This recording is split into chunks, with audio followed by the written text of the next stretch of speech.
sociopath. He's a psychopath. He's a bully. That's his magic power. That's how he's been getting away with things for 78, 79 years, is by bullying people and lying. And, he's not an ordinary man. This man should already be in jail.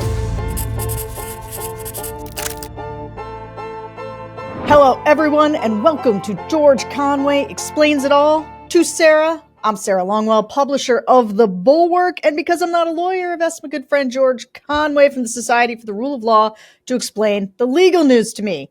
And also other stuff, like today, because there's some legal stuff, but there's also just a lot of other stuff. I think the biggest thing I wanted to ask you about is because we're looking terribly excited about this. Well, Are you excited for the new Trump administration? You seem so happy.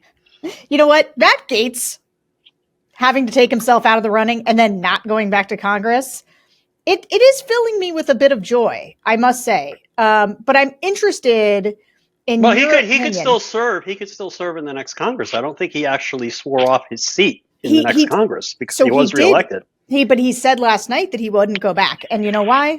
Because of the ethics report. Mm-hmm. What do you think's in that ethics report? I don't know. I mean, I did see the Venmo graph. Did you see the Venmo chart?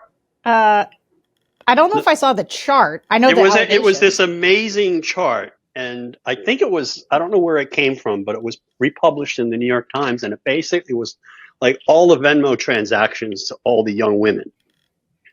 And it was like, it was like a constellation. It was like a circuit board for a very, very complex electrical system.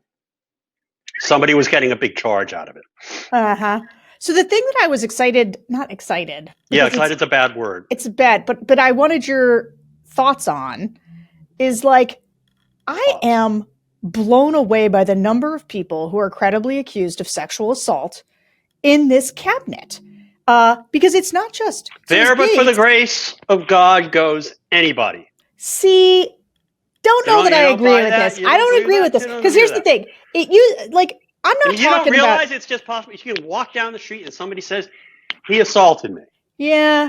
And you don't buy that? Well, in the case of Trump and in the case of Gaetz and in the case of Hegseth and in the case of RFK, it is tons of people. Well, it's like, what was that candy commercial? You can't take just one. I mean, this is what these people do. That's what they are. Even Linda McMahon. Yeah, but that's derivative. Okay, that was her husband's thing. Okay, but she knew about it and didn't do anything. Here's this is the thing I want to get at though. Yeah. It seems like there's a high percentage here that there's an unusual distribution of these people in this particular administration. Statistically significant variance from the norm. Is that what you're saying?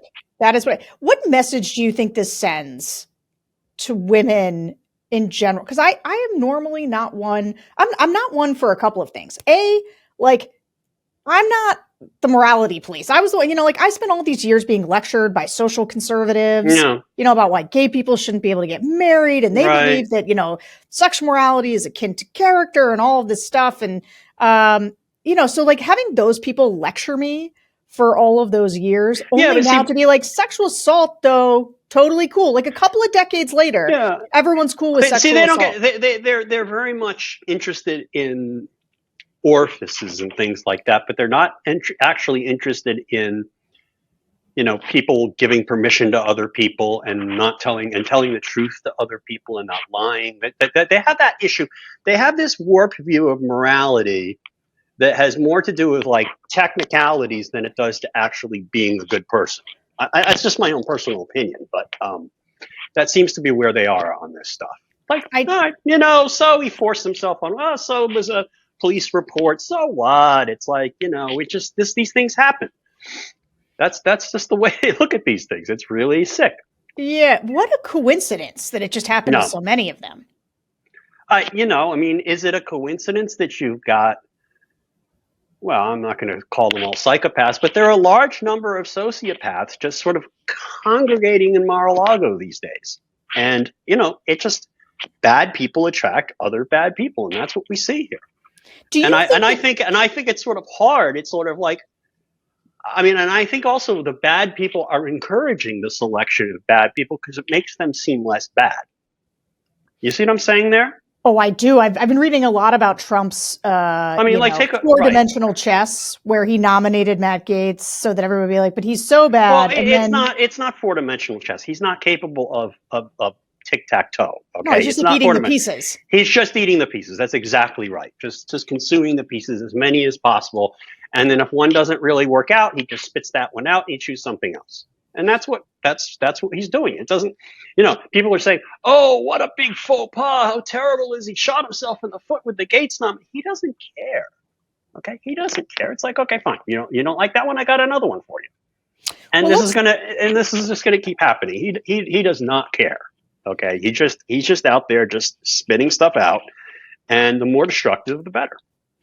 Well, the Matt Gaetz thing is particularly gross in that it was with underage girls, and he was paying them and taking them across state lines. And so for a political party that is basically centered its greatest, conspiracy theory, like there's a whole group of QAnon people who are focused on sex trafficking and pedophilia. And so the idea that Matt Gaetz was going to become the highest law or the highest arbiter of law in this country, to me was deeply alarming. And so to see him get pulled out of the running is good. I'm happy about that. Yes. But here's my question for you. Yes.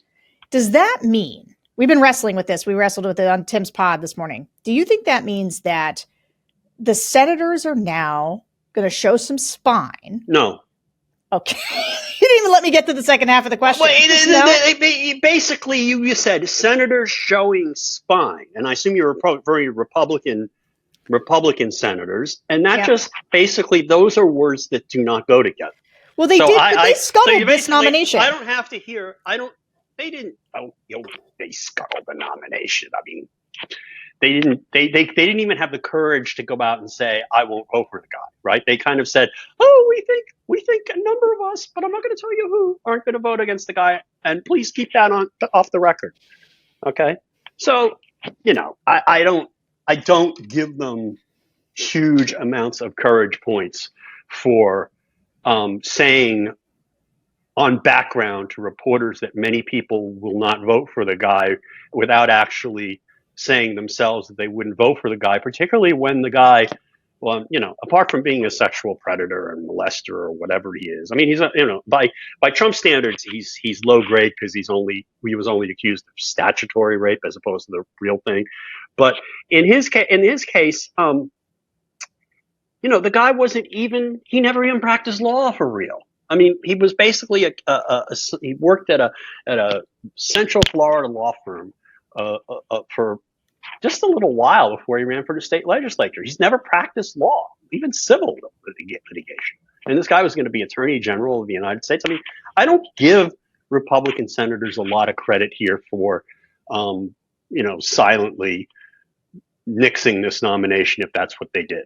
So I agree with you that, I guess we're not talking about profiles and courage, but looking forward. So here, let me just tell you what stood out to me. Yeah. So basically for most of these really insane nominees, and I would use that Gaetz, Hegseth, RFK, and Tulsi. Let's just these are, Linda McMahon, weird. Linda McMahon at least has run something. Yes, but these four are both, they're somewhere from, they range. No, wait, all of them actually, they hold two main qualities, which is that they're both deeply unqualified for the position, then they're actively dangerous, potentially, in those positions, right? So it seems like you've got Murkowski and Collins are sort of famed moderates here who are not afraid to stand up to Trump and have. Right. So you don't have a huge majority. And it looks like Mitch McConnell, who Trump has tormented and who has failed to stand up to Trump at basically every turn, but is a back sort of behind the curtain strong tactician. You don't think that McConnell could be organizing some of these folks to say no to the fact that they did one? You don't think they'll do others? I don't know. I just do not think, and I've been saying this for a while, that you can go broke betting on the spinelessness of GOP senators. Okay. And I don't give them a lot of credit for what they did with Gaetz, because Gaetz was so off the wall and off the charts bad. So is RFK and Tulsi and Hegseth. Right. And they're still there.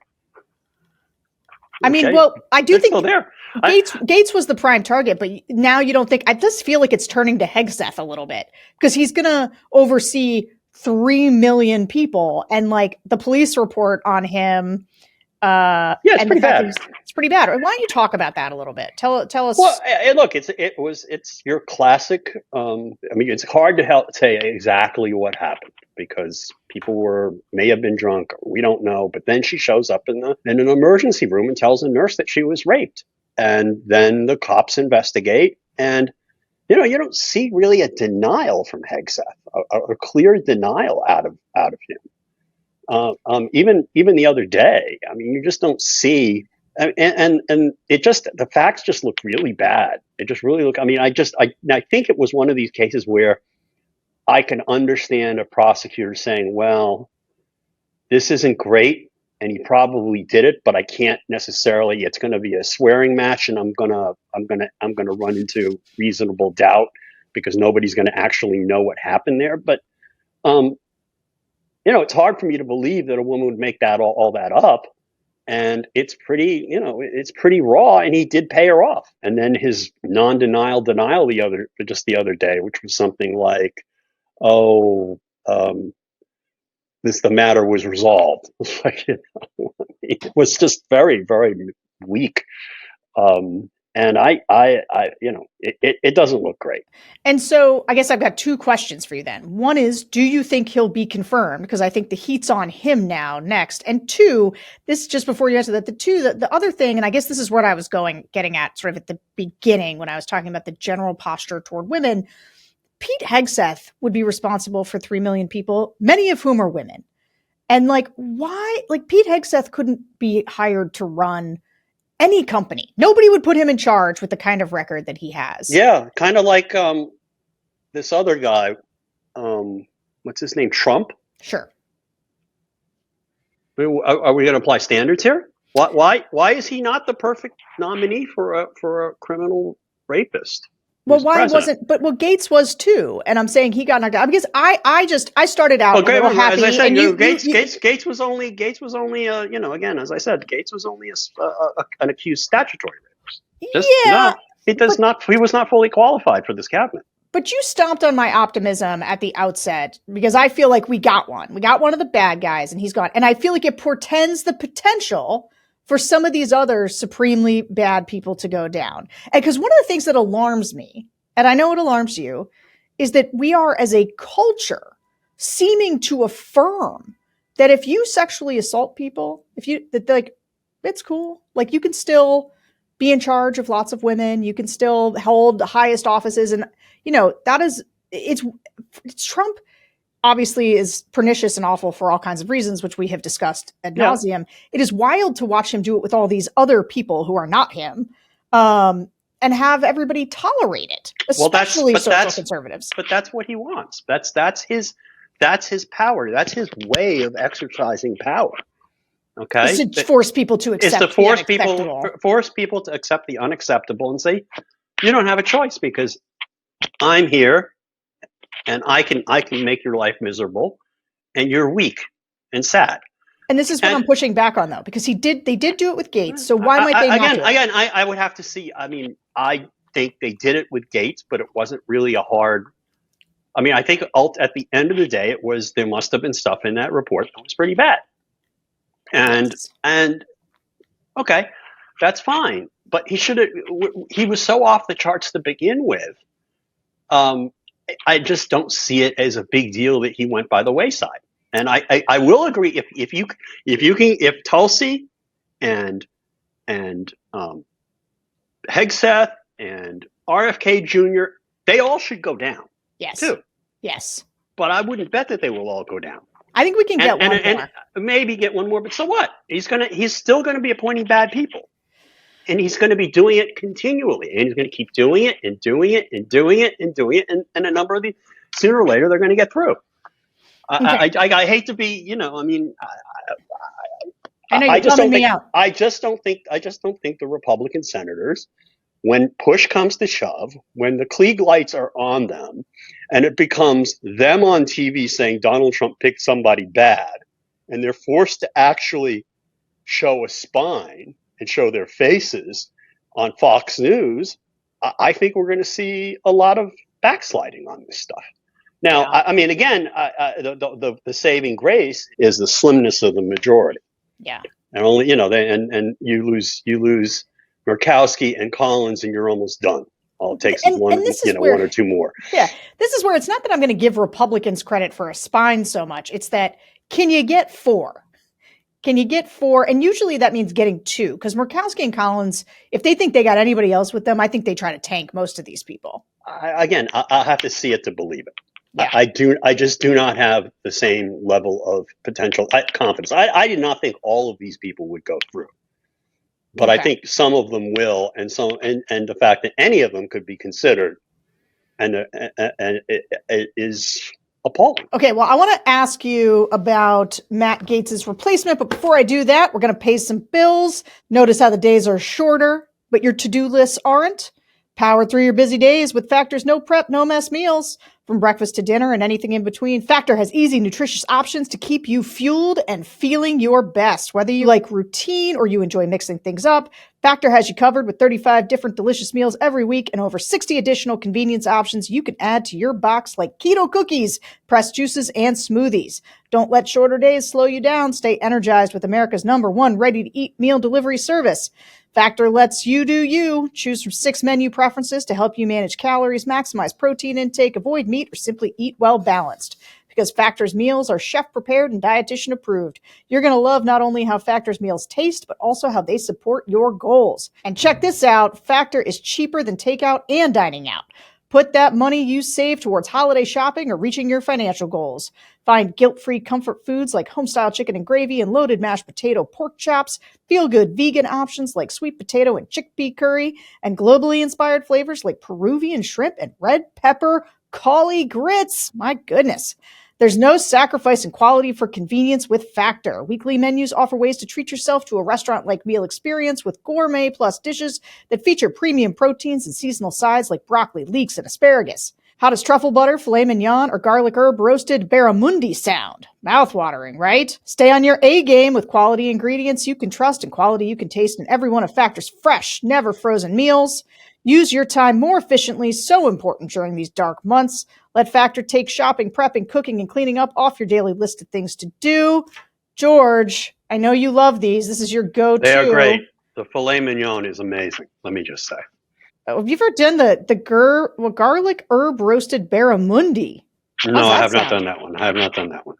What's barramundi? I think it's like a fish or something, right? Okay, well, it does sound good. I usually beef or chicken. I'm a beef or chicken guy. Beef or chicken. Well, they are also we're currently moving our office, and there is just Factor everywhere. Everybody in our office. Well, you have to eat it before you move.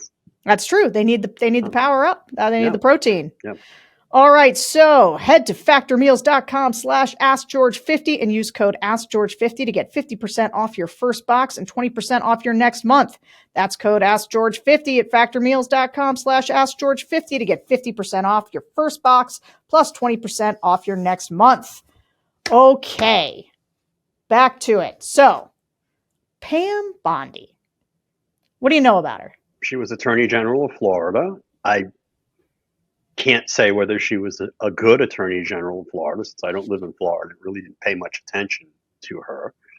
She at least has, unlike the prior nominee, at least on paper, the credentials for a potential AG pick. I mean, she was actually a prosecutor. She was a county prosecutor, then she was the head prosecutor in one of the nation's largest states. So in that sense, it's a relatively normal pick. On the other hand, you've got, I mean, she was all in on the 2000 election fraud. Sure was. The 2020 election fraud. Yeah. 2020 election fraud. And to me, it's just, I can't, look, I find it difficult to believe that anyone selected by Donald Trump and willing to accept an appointment by Donald Trump, with very minor exceptions, it's hard for me to accept that any such person wants to act in the public interest. Yeah.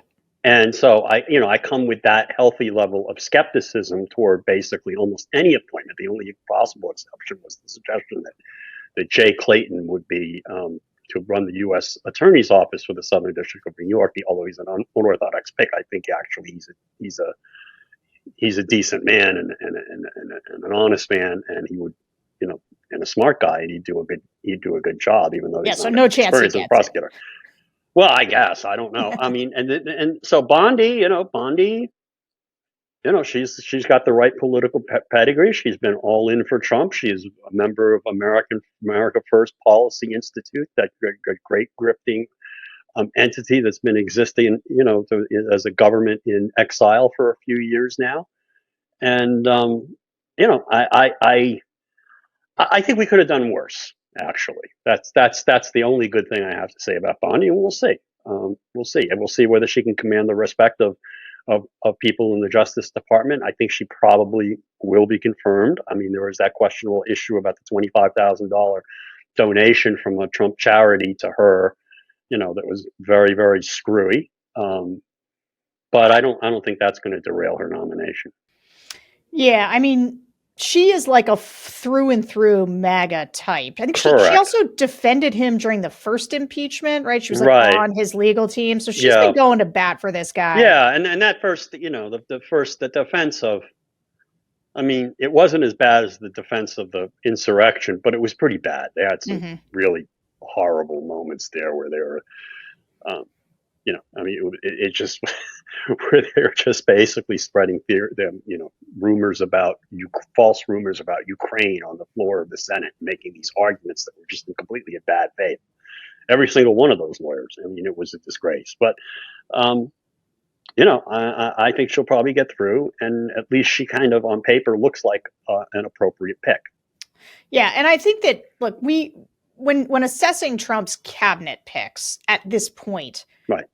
Almost none of them. There's no one that I'm trying to think about one that I'm like, oh, that's a good pick. Maybe the only one. No, that's exactly right. And don't get me exactly. I'm not saying, oh, she's a good pick. I don't think she could possibly, in any normal Republican administration, somebody, I mean, she would not get this job.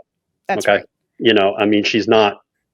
I mean, for all the complaining about DEI, she doesn't match up to any number of people who the Trumpers like to accuse of being DEI picks. Okay, this woman does not have. Yeah, and I think thinking about the only good ones.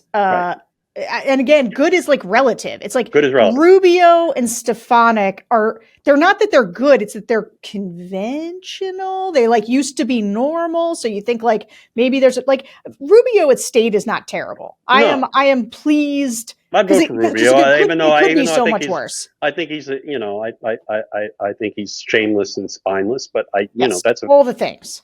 So what? I mean, that's not the first time you've had it's a normal political pick. It's within the realm of normality. Absolutely. Within the realm of normality. Yeah. Which I think, yes, she is on the outer edge of. Right. But in the grading on the insane MAGA curve that we're grading on. Right. She's not a sexual molester or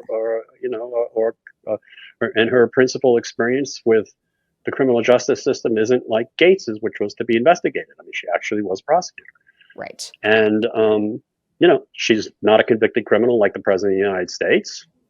So, I mean, we cannot trust her to defend our institutions, probably. She will probably do what it takes to help Trump in whatever way that he wants.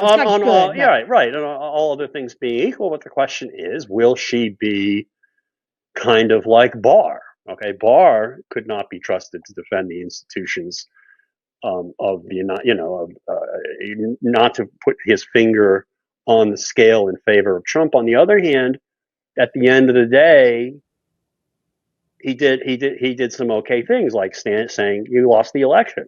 All right, so she's beneath that standard already.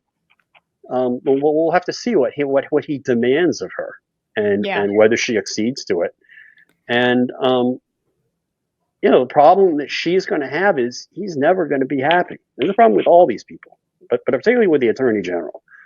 Okay, he's going to be unhappy with them no matter what. He was unhappy with Bill Barr, because Barr didn't figure out a way to prosecute the Bidens and figure out a way to prosecute Hillary. And he had that crazy investigation with John Durham go on for several years to was a complete waste of money and time.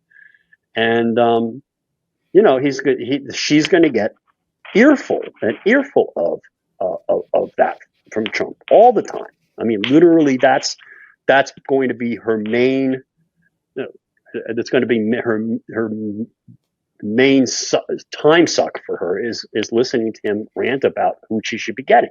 Which I just on this point, which is not normal, by the way. No, of course it's not. But we were talking about this on the main Bulwark pod earlier today with Tim. He was playing a clip from her where she was talking about, locking Hillary Clinton up and also doing we need to go prosecute the prosecutors. Like, we need to go after the people who had been going after us. Now, do you think that Jack Smith and some of the people, Fani Willis, do you think that they're kind of in the first tier of people that Trump will want to go after? They might be, and I think they probably are. I don't know how he's going to do that, other than by issuing subpoenas and going through their records and papers and looking for things to pull out of context. But yeah, I don't think that's going to necessarily go very well for them. Not for the Jack Smith world, but I mean for the Republicans, because first of all, they're incompetent, and second of all this does is just churn over the soil of what Trump did in 2021. And I mean, you want to keep talking about this investigation? Go for it. Let's keep talking about what's in the investigation. And remember, we're going to have, in all likelihood, we're going to have a nice report from Jack Smith between now and January 20th, 2025. And there's probably going to be some pretty interesting stuff in there. Yeah, that is interesting. I hadn't quite thought about that. That's a bit of a shield for him potentially. Right? He can kind of. But he's gonna. I think what they should do, what the Justice Department should do. Look, this is it was a historic investigation. It went to basically the survival of the Republic, and it was a sprawling criminal investigation. And I think the historical. Republic has a right to know at this point, and I think the historical record needs to be made complete. And I think all this stuff should be just dumped out there, in the public, so that nobody will sanitize it later. Mm-hmm. Hey, did you see the piece by Tom Goldstein in the New York Times? No. Let me just tell you about it real quick, because I'm interested in everything. All right, so Tom Goldstein's the editor of SCOTUS blog. He's a longtime Supreme Court advocate. I think he was an advisor to Al Gore. And last week he wrote this op-ed arguing that all prosecutions against Donald Trump should be dropped because democracy's ultimate verdict on these prosecutions was rendered by voters on Election Day. And he said, I quote, "A central pillar of American democracy is that no man is above the law, but Mr. Trump isn't an ordinary man." What? Yeah, no, I mean I saw that quote floating around. I mean, I can't even fathom what the argument is. I mean, the argument is either nobody's above the law. I mean, I just can't. I mean, I can't understand the logic behind it at all. So the piece kind of argues that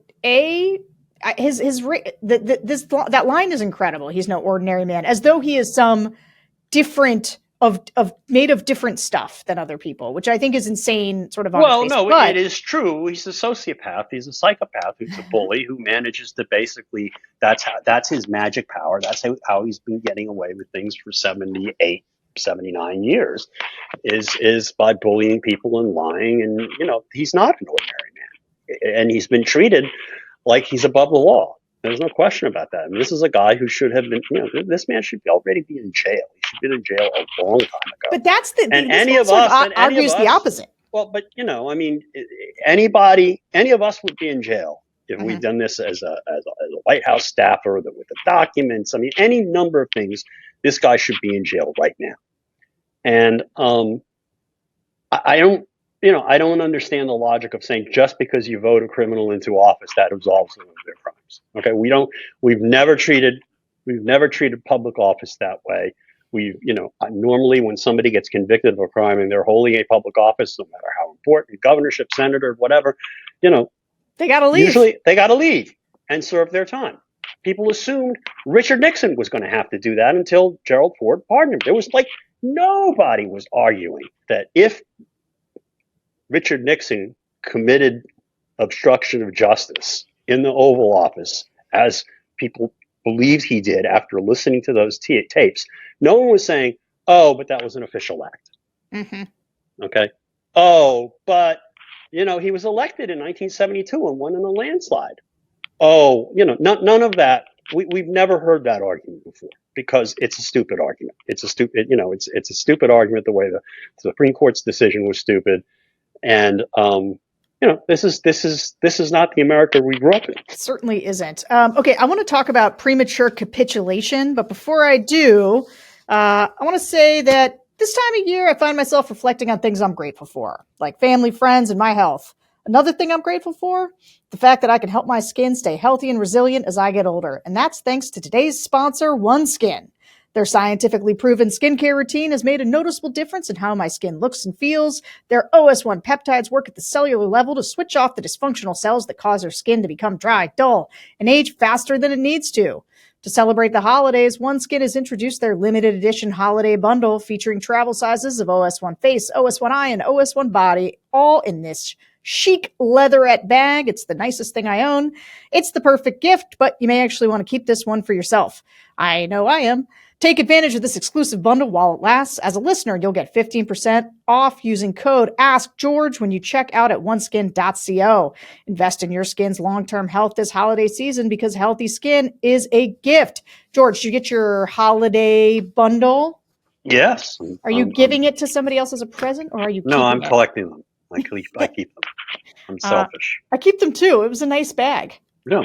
Filled with nice stuff. And also I need the travel sizes because I'm off. No, I'm totally, you know, it's great. And for the travel size, basically, I mean, there are more things that you can get from OneSkin, but basically, if you have the eye thing and the face thing, that's all you need. Yeah. And that's just two things. I need the body thing too, because especially with the travel, one of the things like is my skin gets really dry on airplanes. So it is helpful.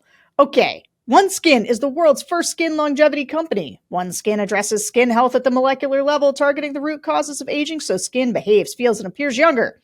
It's time to get started with your new face, eye, and body routine at a discounted rate today. Get 15% off with the code AskGeorge at oneskin.co. That's 15% off oneskin.co with AskGeorge.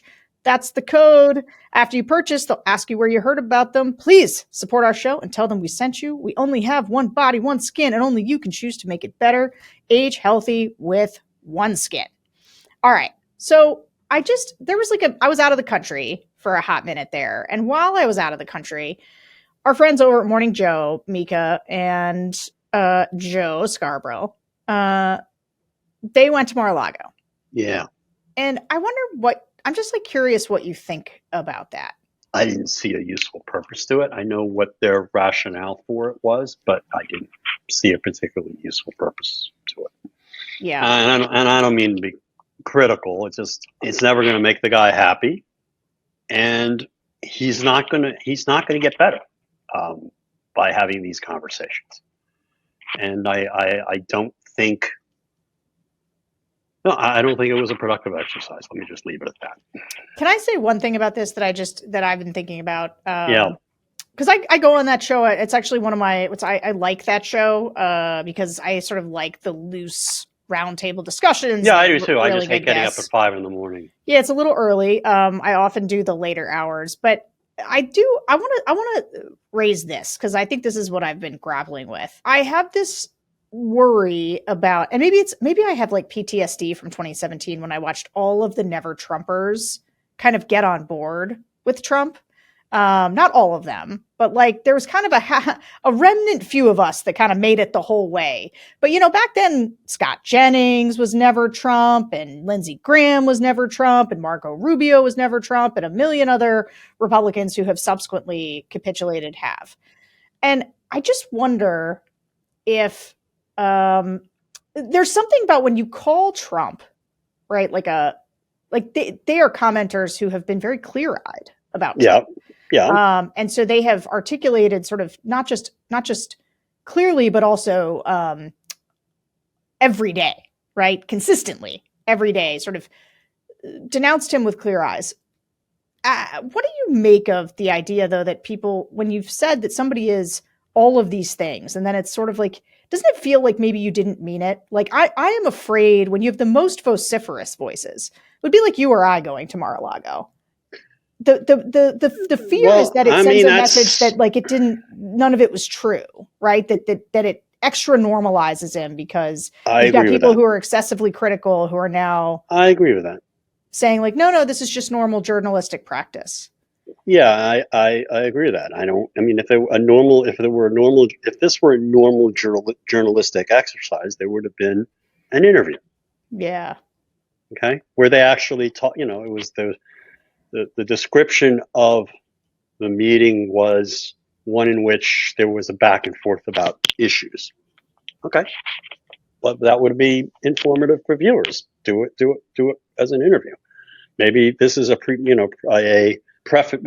is a preliminary step towards some interview, which would get some pretty serious ratings. But I don't, is it really that productive? I don't think it's necessarily that productive. Yeah. It's sort of like the Washington Post saying democracy dies in darkness. I think part of it is like the fact that it is one thing for people who've basically taken a neutral posture toward this the whole time. It's another thing when, like you say, democracy dies in darkness, and you change your tagline to that in the Trump era and sort of commit to being an accountability mechanism only to sort of then shrink from that at the very moment it matters. No one cares about the Washington Post endorsement from an actual endorsement standpoint.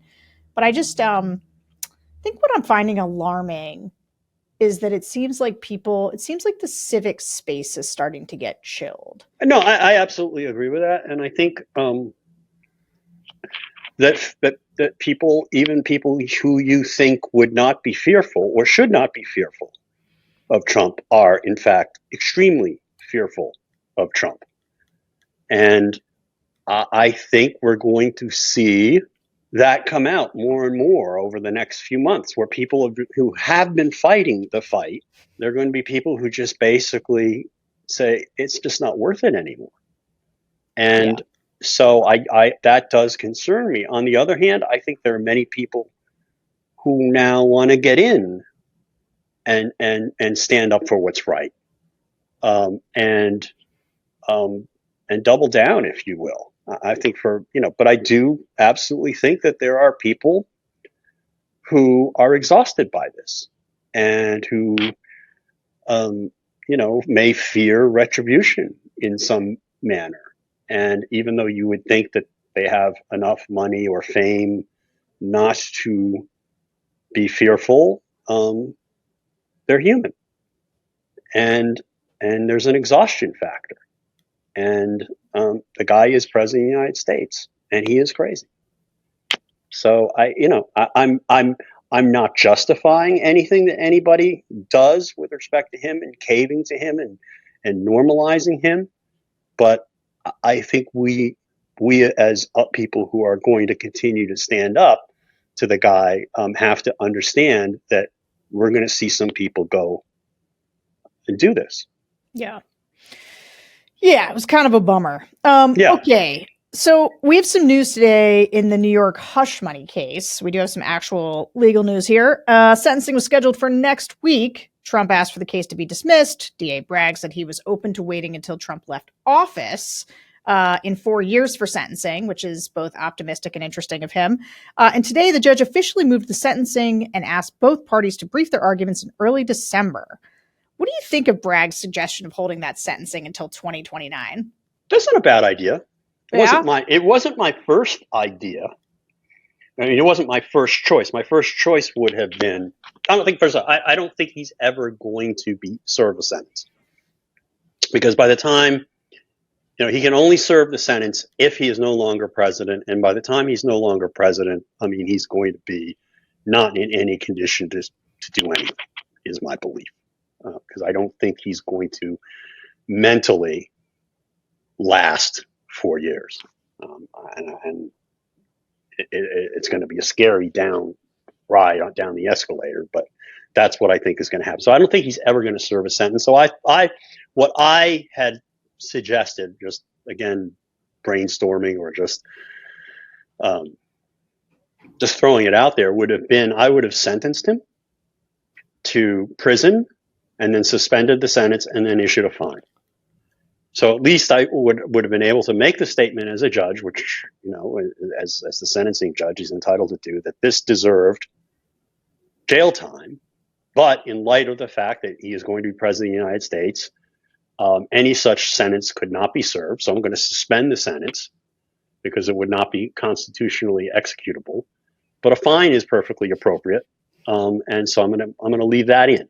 I think that would have been another approach to doing this. But having it hang over his head is not a crazy idea either, because then, if the conviction gets affirmed, which it should, although it's possible you could get it reversed. I don't think it's likely. As my friend Karen Agnifilo, former DA, a senior assistant district attorney in Manhattan, pointed out, this means he's going to be while he's president, he's going to be out on bail still. So I kind of like that. He's still on conditions. He's on release conditions from a court because he's a convicted criminal. So I don't mind that hanging out there for 4 years. Either way is fine with me. Interesting. Okay, George, thanks as always for talking about the legal news with me. Thanks to all of you for listening to another episode of George Conway Explains It All. Don't forget to hit subscribe, and we will see you guys next week. Well, George Conway, he's a man with a plan. Got to sit down with Sarah Longwell, take a stand, explain all the legal problems they're piling high. With Donald Trump, oh my, oh my, oh my. He said, Sarah, let me break it down for you. There's obstruction of justice, corruption to the legal tangles and troubles, they're growing fast. It's a storm that's gonna last and last. Oh, Conway, tell them well all about it. Those legal problems can't live without it. From the Ebola to the Russian ties.